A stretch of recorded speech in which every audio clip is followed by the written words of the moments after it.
Alors je continue les retraits de paragraphes, si ce n'est qu'ici on va gérer les paragraphes à l'aide de ce qu'on appelle les indicateurs de retrait. Donc sur la règle, on a ici un rectangle, un triangle, un autre triangle, et à droite ici un petit triangle, c'est ce qu'on appelle les indicateurs de retrait qui permettent de gérer les paragraphes. Alors je vais simplement encoder une petite formule qui me permettra d'obtenir rapidement un texte. Donc égal rand, j'ouvre, je ferme la parenthèse et je fais Enter pour obtenir mon texte. Ceci est valable dans toutes les versions de Word. Alors, imaginons, je vais sélectionner mes 3 premiers paragraphes. Je souhaite augmenter le retrait gauche pour ces 3 paragraphes. Eh bien, ce que je peux faire, c'est utiliser ici ce qu'on appelle l'indicateur de retrait gauche. Donc le petit rectangle ici. Et en me mettant dessus et en cliquant glissant, vous voyez ce qui se passe, j'augmente le retrait gauche. Donc en positionnant mon indicateur de retrait à la graduation 2 de la règle, eh bien j'ai augmenté de 2 cm le retrait gauche. Donc je me trouve maintenant à 4 cm et demi du bord gauche. Donc ceci, c'est la même chose que dans ma boîte paragraphe.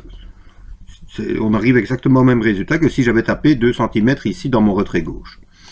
Pareil à droite, alors l'indicateur de retrait droit, c'est le petit triangle ici.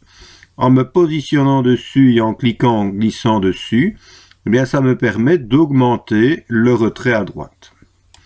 Donc ici, 1, 2, 3, j'ai augmenté de 3 cm. Donc si je rentre dans ma boîte paragraphe, j'ai bien un retrait à droite de 3 cm. Et enfin, l'indicateur de retrait suivant, c'est l'indicateur de retrait de première ligne.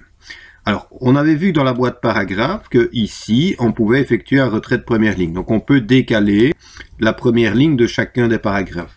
Alors, pour faire ça, on va simplement se placer ici, sur le petit triangle orienté vers le bas, et on va juste cliquer glisser. Donc, en le positionnant 1 cm plus loin que l'indicateur de retrait gauche, eh bien, j'ai créé un retrait de première ligne de 1 cm. Donc, ceci, c'est la même chose que si dans la boîte paragraphe, j'avais ici créé un retrait de 1 cm. Un retrait de première ligne de 1 cm. Voilà, donc le rectangle, le retrait gauche, le triangle ici à droite, le retrait droit, et le petit triangle orienté vers le bas, c'est le retrait de première ligne. Il en reste un, c'est le retrait négatif, je m'en occuperai dans une vidéo prochaine. Alors, petite remarque, si je veux annuler d'un coup tous les retraits de paragraphes, donc quels qu'ils soient, retrait gauche, retrait droit, espacement, etc. On a un raccourci clavier, c'est CTRL et la lettre Q. Donc si je fais CTRL Q, j'annule tous les retraits de paragraphes.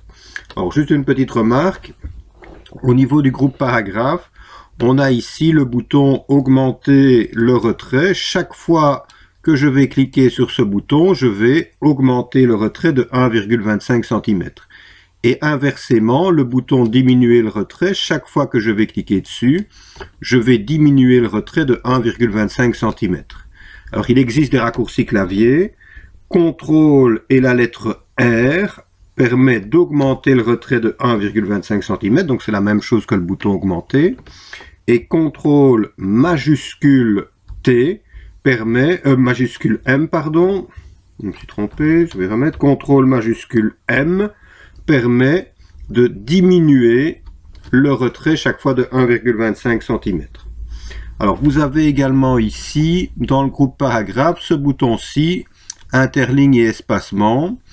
Vous avez une zone ici qui permet de mettre ou pas un espace entre les paragraphes, et ici vous pouvez gérer l'interligne, donc ce qui avait été vu précédemment dans la boîte paragraphe. Donc si je prends ici par exemple 1,5, eh bien c'est comme si dans ma boîte paragraphe, j'avais mentionné ici un interligne de 1 cm d'une ligne et demie. Voilà.